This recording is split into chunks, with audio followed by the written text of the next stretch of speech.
Hello my friends, welcome to today's installment of things I put on my YouTube channel. If you've never seen me around before, my name is Sophie, I'm an editor, and today we're trying something new here. This video will be a little bit different from my usual content. I say usual as if I don't have 4 videos on my YouTube channel, but what I mean is today I want to talk. Opinions. Oh my. Here's the deal. As a film major, I'm constantly getting movie recommendations, which is a good thing. It is a good idea to get out of your niche or your favorite genre and explore something new. Still, it can be overwhelming sometimes because people will recommend you a bunch of movies and you're like, oh, I'll put it on my list, and suddenly your list has dozens of movies on it. And have you watched any of them? No. So by the end of September, I decided, you know what, I'm gonna watch all of the movies that people have recommended to me, or at least as many of them as I could. During October, every day actually, like a movie every day in October. You see why I decided to do this during midterm season, I will never know. But I compiled a list and I started with that. Some of the movies were scheduled for particular days, like going to the movie theater or seeing movies with my friends, but most times I would just look at the list and ask myself, what do I feel like watching today? In the end, I didn't technically watch a movie every day in October. Sometimes I would be tired or busy or just didn't feel like a movie, so I'd fall behind and have to catch up with my goal in the following days. But I did watch 31 films by the end of the month of October, and it was a lot. United States, Canada, Mexico, Panama, Haiti, Jamaica, Peru, Republic, Dominican, Cuba, Caribbean, Greenland, El Salvador, too, Puerto Rico, Colombia, Venezuela, Honduras, Guyana, and still Guatemala, Bolivia, then Argentina, and Ecuador, Chile, Brazil, Costa Rica, Belize, Nicaragua, Bermuda, Bahamas, Tobago, San Juan. Before I rant about my top 5 favorite movies with love and adoration, I would like to talk about some honorable mentions. Some films that weren't necessarily my favorites, but still I have some thoughts about them. Also, everything you're about to hear is my opinion. It's what I myself as an individual person think and believe. I'm not declaring anything I say as like stone cold facts. Still, if you have a similar taste as me, then you'll probably agree with me, and if not, these are my opinions. Please don't come for me. First things first, Mean Girls 2 was an experience, and it was not good at all. Mean Girls 2 was the one movie I watched this month that was not on my video list. We impulsively decided to watch it because we watched the original Mean Girls on October 3rd, and watching the sequel was a bad idea. I'm sorry. Like, I refuse to believe that Mean Girls 2 is canon in the Mean Girls universe. And look, I can't be that mean to a movie as a whole because I know so much work goes into making any movie. There's a cast and a crew who's doing their best with what was written, but ugh. I don't want to go into further detail about this movie because I'd rather spend time on this video praising movies rather than talking about why I didn't like one particular film, but all I can say is this is the one movie I didn't like from this month. It quickly turned into a hate watch, I'll say that. Moving on from that, I wanted to talk about something interesting I found during Medio, which was that the experience I'm having or the mood I'm in can completely affect how I feel about a movie when I review it. That seems really obvious when I say it out loud, but it really only occurred to me when I started writing about the movies after I watched them. For example, when I watched the critically acclaimed 2016 film Moonlight, I was kind of having a not so great day. I was stressed, I was tired, it was later in the day, and I felt like a small part of my brain kind of just checked out when I was watching the movie. And when I finished watching it, I felt kinda about it.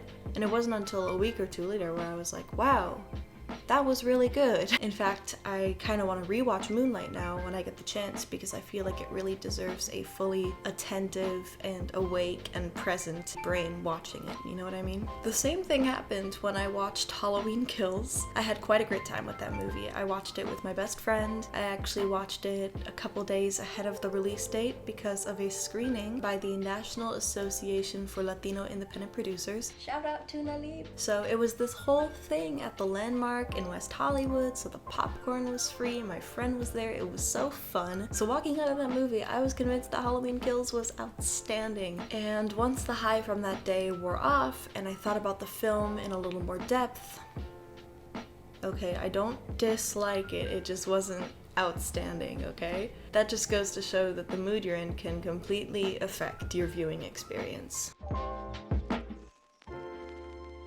So a little bit of background on my artistic process for this challenge. Whenever I watched a movie, I would write a little blurb about the movie's writing, cinematography, acting, production design, light/color, and music, as well as what I thought overall as a ranking out of 10. I wrote things I liked, things I didn't like, anything that stood out to me really, and it worked. I was able to look at these different facets of each movie and consider what they did well for me and where they fell short, again, for me personally. I had a pretty coherent tier list in the end, actually, but there is one movie that I genuinely could not rank no matter how hard I tried, and that was Synecdoche, Synecdoche,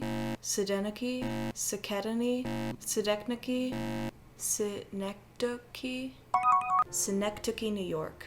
That movie was just oof. See, the thing about this movie is that it had a fantastic premise. The cinematography contributes to the tone of the film so much. The acting was phenomenal to me. The production design was very unique. The lighting is tonally fitting. The music is steady but intriguing at the same time. And yet, I never want to watch this movie ever again. Like, after watching this movie, I wanted to immediately forget that I had just watched that movie. I watched it over the span of 2 days because it was so draining to watch. It messed with my brain so much. The first thing I wrote about this movie in my notes was, "Hey Charlie Kaufman, hey bestie, are you okay?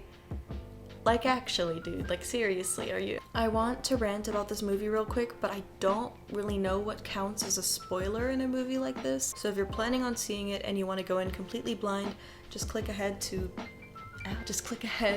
this point in the video. For those of you who are not, Synecdoche, New York is a movie that centers around a theater director named Caden whose life is not going well. He's getting old, sick, he has trouble with his wife and daughter, but all of this seems to turn around when he is given a creative fellowship. He ambitiously decides to create this immersive theatrical experience in which the cast members live out a day-to-day life that he has written for them in a giant warehouse modeled after the city of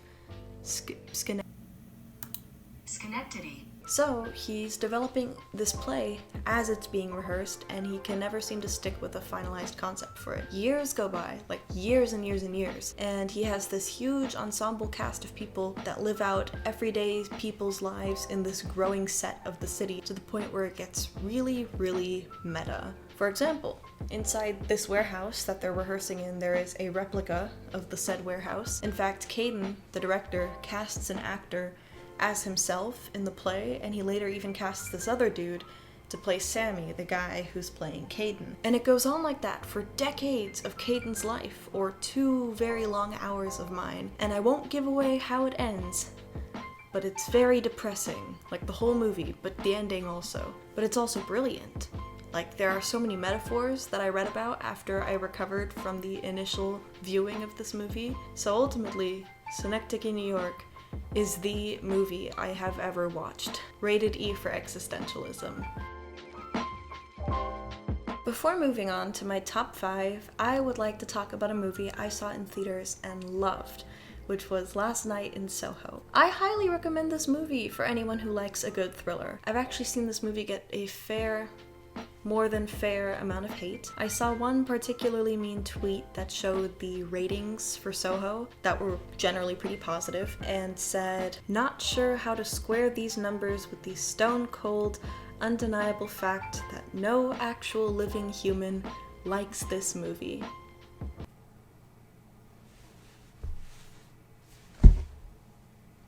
Like, okay. I admit, the plot is a little funky, but what really drew me in is how stunning this movie is to look at. The costumes, hair, and makeup are all so beautiful. It's been a month since I first watched the movie, and I still think about Ellie's newspaper dress and Sandy's pink dancing dress a lot. I watched Last Night in Soho last night in Glendale, and I'm still obsessed with that pink dress, like so much. Like, take my money, please. I also fell in love with the sets of this movie, especially during all the dancing scenes. They were just beautiful. Speaking of which, there's this dancing scene in the beginning that is probably my favorite scene in the whole movie. I don't want to give too much away, but it was brilliantly shot and I love to watch it. The lighting and colors in this movie are also so gorgeous.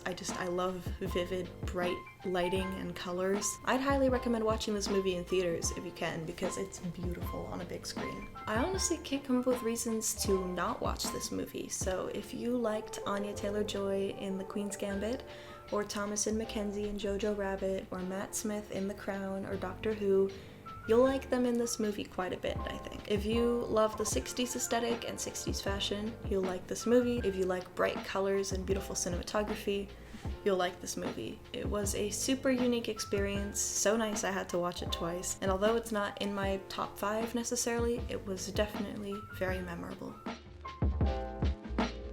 Goddamn, Get Out was something. I honestly hadn't ever really gotten into horror movies until very recently, but this was probably my favorite of the whole month, if not ever. With Get Out, I love the fact that we as an audience are just as in the dark and confused as Chris, the protagonist. You are finding things out about the Armitage household as he's finding them out. It keeps you on your toes because you're so connected to him as a character. Also, I loved the themes of racism and white complacency.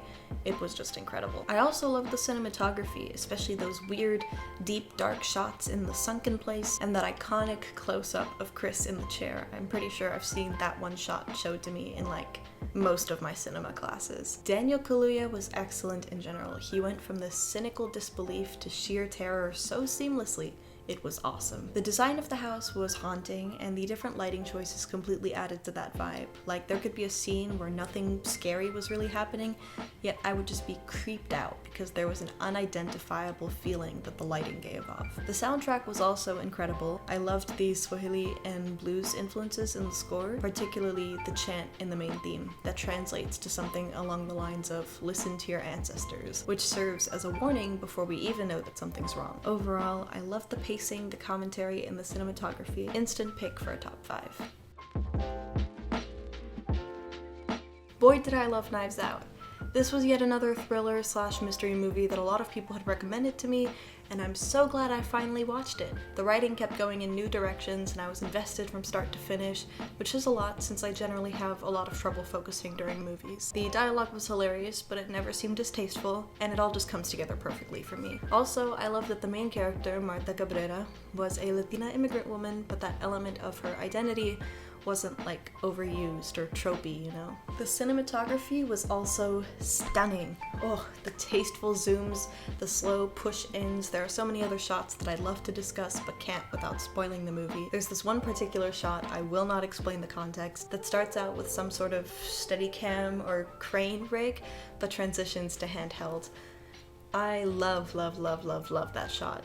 One Twitter user said that the transition from Steadicam to handheld is so sexy, and the official Knives Out Twitter account replied with, "Glad you think it's sexy, it only happened because Ryan broke the Steadicam," which is absolutely hilarious and I really hope is true. Also, I loved the cast of this movie. Ana de Armas was amazing as Martha, and Daniel Craig's accent is hilarious. After watching so many movies with Chris Evans as Captain America, it was funny to see him as a very pompous asshole in Knives Out. Jamie Lee Curtis did great in her role as an angry, rich, older white woman, and Toni Collette gave me Hereditary flashbacks, which is never something I want, but something I got. The design of the country house was so beautiful and easy for me to follow. Like, I typically get kind of lost in how movie houses are supposed to work, but this one just made sense. Not to mention that the warm, lush lighting added to this luxurious feeling of the Thrombey estate. Like, I felt rich just watching it. The soundtrack had the same effect. I'm not usually a fan of chamber or string orchestra music, but Knives Out String Quartet in G minor is an absolute banger. I love it. There are also some jazzy, soft piano pieces that just live rent-free in my head. All in all, I was super invested in this movie, and it was the kind of movie I couldn't stop thinking about long after the credits finished rolling. I actually got my roommate and my mom to watch it within the week after I did because I liked it that much, so yeah, loved it. I know what you're thinking.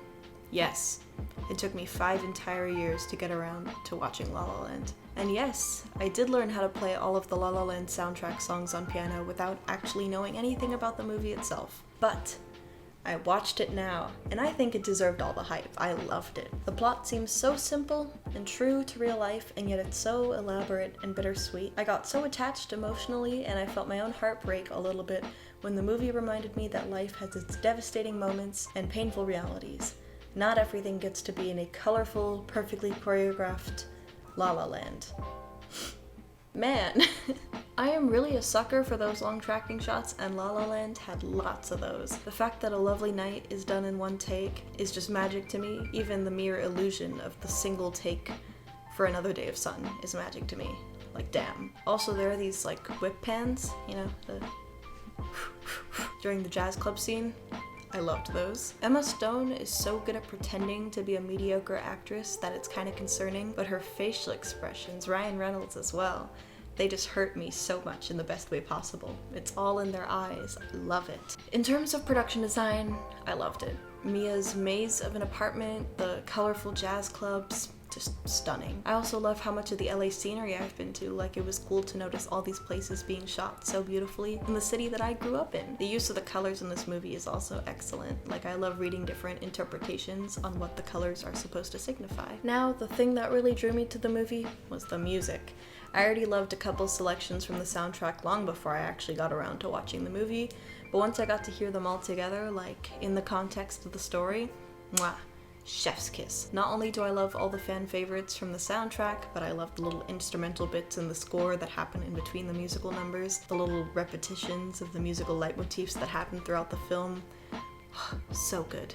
This movie also had a lot more jazz than I was expecting, which is great because I love jazz, so John Legend was also there. Like, how fantastic is that? La La Land was incredible all around. It made my eyes, ears, and heart very happy, but also sad, in a good way. It inspired me to want to learn Da Vinci Resolve and jazz theory all at once. It was just beautiful.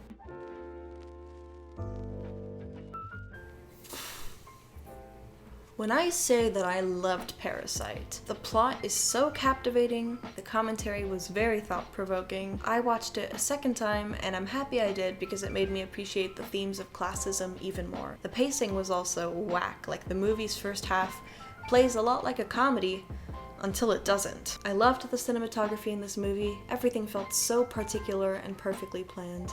I mean, I know any shot in a film is intentional and planned to some degree, but it felt like every other shot in Parasite made me go like, ah, that was clever. There were also these great bird eye shots that I immensely enjoyed. The acting was spectacular as well. Obviously, Parasite is a Korean film, so my interpretation of the actors' performances is based on tone and body language alone, not their actual speech. And yet, that was enough to convey how tactful their performances were. Without spoiling anything, there's this one particular scene with Song Kang-ho, who plays Kim Ki-tae. I hope I'm pronouncing that right. His face is just contorting just a little bit, just the slightest amount of getting fed up. No dialogue required, and that was impressive to me. The set designs of the houses in this movie also wowed me. Like the crowdedness of the Kim's basement apartment, juxtaposed with the minimalistic spaciousness of the Park's family house. The lighting changes reflected that wealth disparity accordingly.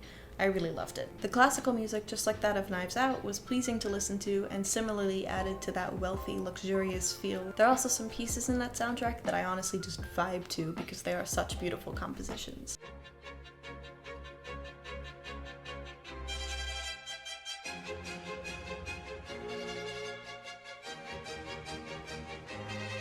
In conclusion, it deserved all the awards. It felt like two entirely different movies in one, and they worked together seamlessly. So, a totally unforgettable film. I recommend it. Now for my favorite movie from the entire month of October, Eternal Sunshine of the Spotless Mind. It was actually the second movie I had watched that month, but it stayed at the top of my list for the 29 days to follow. The concept is brilliant, and it's the kind of plot you have to kind of piece together as you're going along because you're not given too much information at the beginning. There were also a lot of handheld shots, which aren't usually my thing, but as the movie went on, it added this stumbling, dreamlike effect that I really loved. Jim Carrey was phenomenal in this movie, and I've only ever seen him in comedic roles, so this took me by surprise. Kate Winslet is awesome, and this movie also has early 2000s Mark Ruffalo in it, which is just a fun surprise. I loved the overall aesthetic of Clem, this movie's manic pixie dream girl character. I don't care if that character trope is problematic, Clem is so cool in this movie. There were also some very neat set tricks, which I won't give away, but damn, are they trippy. The color was kind of cold without being unnaturally cold like some movies. It was more wintry. And there were some of these odd flashlight type lighting choices in a couple of scenes that felt kind of jarring and intrusive, which were very fitting for those scenes. The music was a simple yet whimsical piano score that felt grounded in a New York winter, and it never took away from the story. The sound design is also worth mentioning because it really messed with my head. Like, it was super trippy with headphones, that's for sure. 10 out of 10. I'm purposefully leaving the premise or plot details out for this one because I honestly feel like it's best viewed when you go in knowing absolutely nothing about it. Because that's what I did, and I'm glad I didn't know anything. It cracked me up, it broke my heart, and it was beautiful visually. Movie of the month for me personally. So those are my thoughts on some standout movies from that month. Would I do it again? Watch a movie every day? Honestly not. It got kind of stressful at some points, but I'm so glad it was something that motivated me to watch so many different movies. I'm happy it's done though. With all this free time I had from not watching a movie every day, I finally got around to watching Squid Game. Yay! Medio was an excellent opportunity for me to step outside my comfort zone. I watched 7 or 8 horror movies this month, which is never something I thought I would do. I learned a lot, and I can't wait to watch more great films in the future. Thank you for listening to me rant about movies. A lot. I had a lot of feelings that I wanted to share, and if you've had a long list of movies that you've been meaning to get around to, watch them. I promise the time exists. You have it. It's If you like movie soundtracks as much as I do, I actually made a Spotify playlist featuring a couple of my favorite tracks from the scores of the movies I watched as part of Medio. I did have to restrain myself from adding the entire La La Land score, but the link to that playlist will be on screen or in the description somewhere, so feel free to give that a listen. I would also like to thank my friend Jaren for experiencing 4 of the 31 movies with me in person and online, as well as recommending a bunch of them to me, listening to me rant right after I finished a movie, and helping me recover from the aftermath of Asynchrony New York. So these have been my thoughts on a bunch of movies. If you have any opinions on anything I just said, or movie recommendations, video ideas, questions, feel free to leave a comment. I love getting those. Thank you to the 34 people who watch my videos. I do it all for you. See you next time on my channel. I'm not a YouTuber. Have a good one. 1, 2.